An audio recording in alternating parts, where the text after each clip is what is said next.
Naawa nga ako sa first time client ko na to dahil ayan, nag-message siya sa akin na gusto niya na daw talagang ipatanggal tong pinagawa niya sa probinsya na last extension na classic daw. Dahil daw sobrang tigas daw nung extension at parang nakadikit pa daw sa mismong skin niya at tumutusok daw ito. Ayan.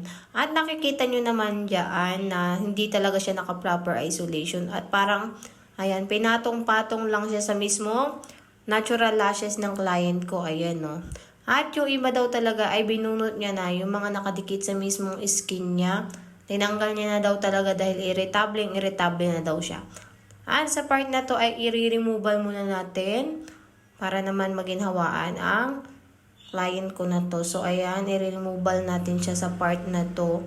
At nagkwekwentuhan nga kami dalawa dahil sa salon niya pa daw ito pinagawa. At ayun na nga daw ang nangyari. Nakadikit daw sa mismong skin at sobrang bigat. Ayan. Wala pa nga daw 2 weeks ay nagtanggalan na yung extension. At ayan, parang may pumasok pa daw na glue sa mata niya. At namumuo-muo daw yung mga glue. Kaya nagtaka siya. Bakit ang bilis daw gawin? At parang hindi ni lash. But yung mismong lashes niya. Talagang paghiga niya, ayan, naglagay na kaagad ng tape. At nilagyan na kaagad siya ng extension. Hindi man lang nilinis yung mata niya.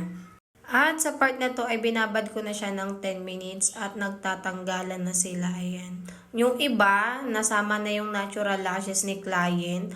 Parang nakatanggal na siya. Kaso, nakadikit siya sa iba pang natural lashes. Kaya, ayun. Parang isa rin yan sa mga tumutusok sa mismong eyelid ni client. Kaya masakit na talaga. At pag brinash mo siya, talagang ayun, hindi siya nababrush. As in, naiiwan yung brush kasi nga wala siyang proper isolation. Ganun talaga yung mangyayari pagka pinatong lang natin ang pinatong yung extension. At saka overglue din siya. At ang sabi pa daw ng nail tech, hindi siya pwedeng brushin, hindi siya po pwedeng basain. O, diba? Yun daw yung aftercare nun. O, diba? Ang daming chika ng client ko nito. Naaawa din ako sa kanya kahit na pagod ako that day. Talagang grinab ko si ma'am kasi alam ko yung pakiramdam na may ganyang extension na napakasakit sa mata. Yung tipong singkit ka na mapapasingkit ka pa, o diba?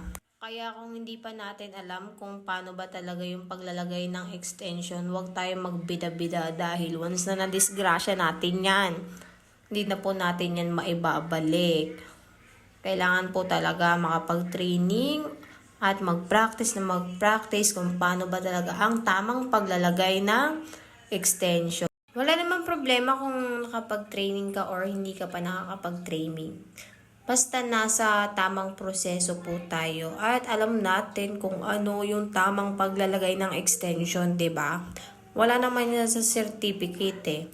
Madali lang magkaroon ng certificate. Ang hindi madali yung hirap at pagod at pagtsatsaga mo para matuto or ma-master yung ganitong business, o di ba? Kasi kung hindi mo gusto yung business mo, walang mangyayari sa iyo. At kung trip mo lang, walang mangyayari sa iyo. Kailangan gustong-gusto mo yung ginagawa mo sa araw-araw. Yung tipong kahit na wala kang client, pinupurso mo yung sarili mo mag-practice para malaman mo kung ano ba talaga or ano ang mas magandang retention. 'Di ba? Ako kasi, nung nagsisimula ako nito, halos napapanaginipan ko na para lang makapag-practice ako. Talagang nanlilibre ako ng mga kaibigan ko. Kasi gusto ko siya eh. Gusto ko siya maging business, gusto ko siya maging, pang lifetime na, 'di ba? Isa sa pinakamaganda talaga pag nagbi-business ka, dapat yung gusto mo siyang gawin kahit araw-araw pa, kahit wala kang client, ayan, masaya ka. Kasi kung hindi mo siya gusto, wala mangyayari sa'yo. O, diba? Yun lang din. Basta, ayan, tapos na tayo sa part na to. Diba? Ang ganda na ng resulta. Ano pala siya? Doll eye na Korean YY. Ayan. Mas bet ni client yan. O, diba? At sobrang gaan daw.